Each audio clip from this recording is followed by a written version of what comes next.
Welcome! We're excited to roll out an entirely new experience for creating emails in the emfluence marketing platform. Let's take a look. The basic process starts out the same way. You'll go to Messages, and then you'll go to New Email and select either Manual or Automated as your message type.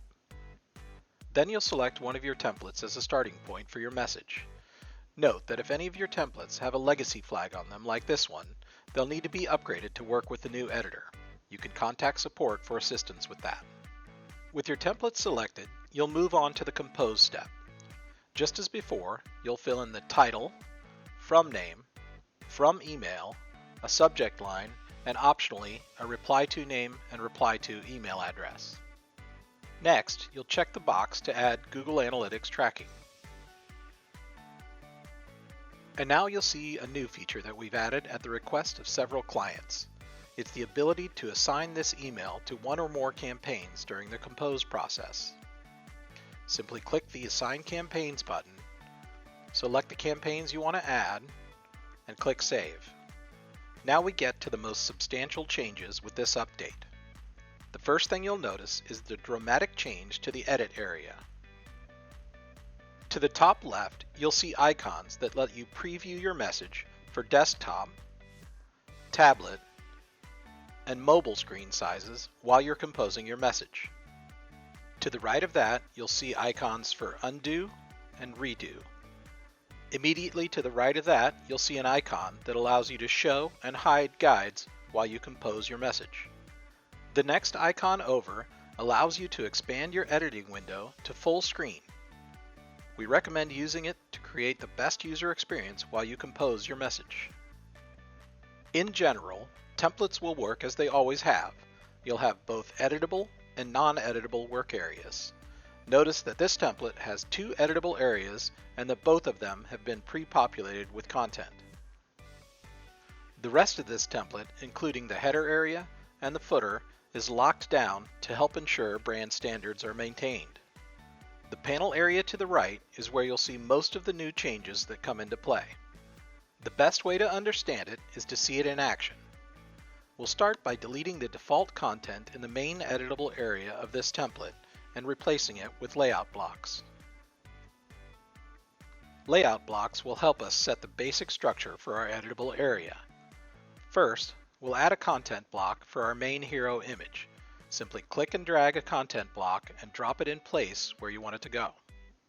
Next, we'll add another layout block immediately below that one to include our headline and our main body copy. Below that, we'll add another layout block that is a 30-70 split. Below that, we'll add another single column layout for our primary call to action area.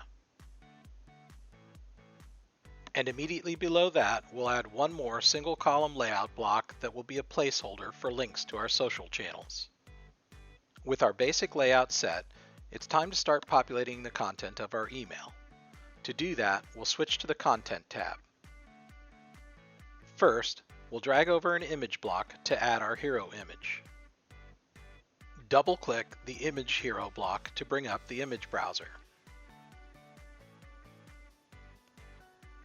Then locate and select the file you want to insert. Notice that with the image block selected, the Settings panel becomes active.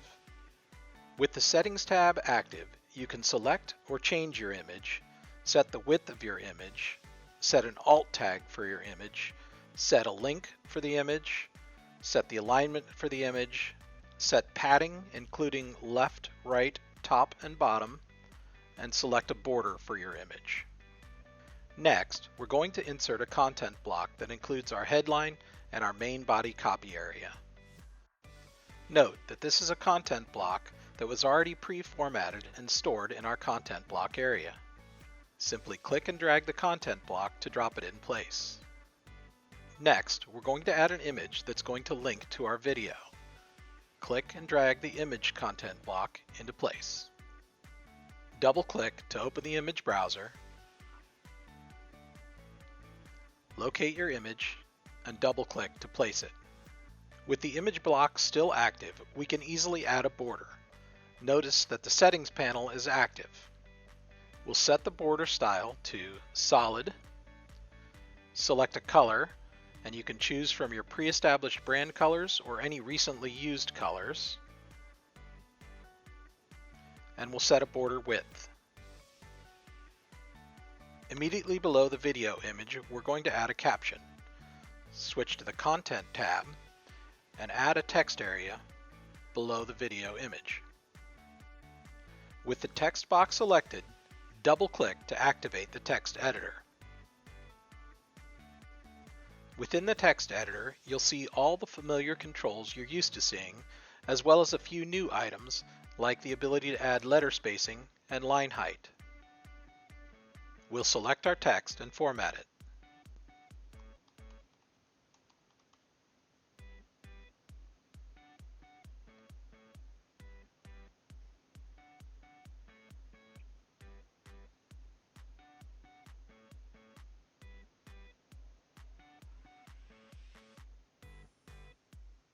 Next, we'll add another content block that has been preset and defines the features of the new drag and drop editor. We'll simply drag and drop the features block into place. Next, we'll add a button that will serve as our primary call to action. With the content panel active, click and drag a button into place. With the button content area still active, we can control its behavior and appearance. First, we'll add the URL for the link, and then we'll label our button.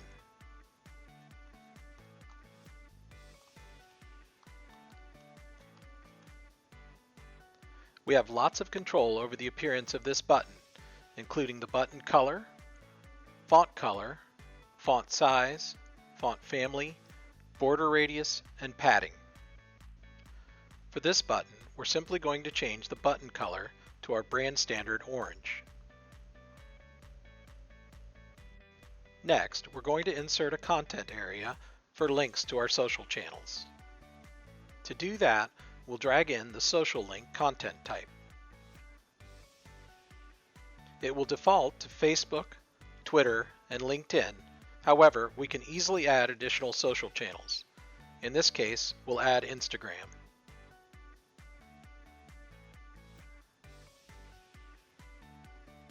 We can also easily change the appearance of our social panel. This includes changing the colors of the icon size, and the background color. The basic content and layout of our email is now set, but we have some cleanup work to do. We'll start by adding some space between our hero image and our headline.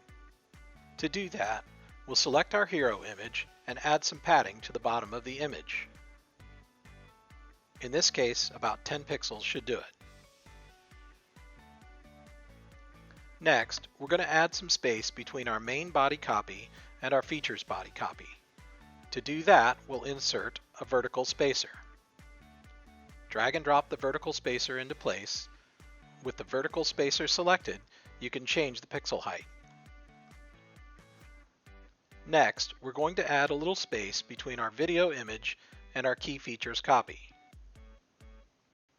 With our key features area selected, we'll add some padding to the left-hand side. 10 pixels should do it. We have one more step to clean up this email. We'll add a little bit of space below our call to action button and above our social links. We'll insert a vertical spacer and set the value to 20. With our email complete, we'll hit the Save button and exit full screen mode. From here, it's back to business as usual. You'll hit the Next button to enter the preview and test mode, and then go on to select your groups, schedule your message, send it for approval, and deploy your campaign. Our goal with the rollout of this new editor is to make the process of creating and deploying email campaigns easier than ever before. As you get to know the email editor, we welcome your feedback and ideas on how we can continue to improve on both this feature and all features in the emfluence marketing platform. Feel free to reach out to us at any time with comments and suggestions at support@emfluence.com.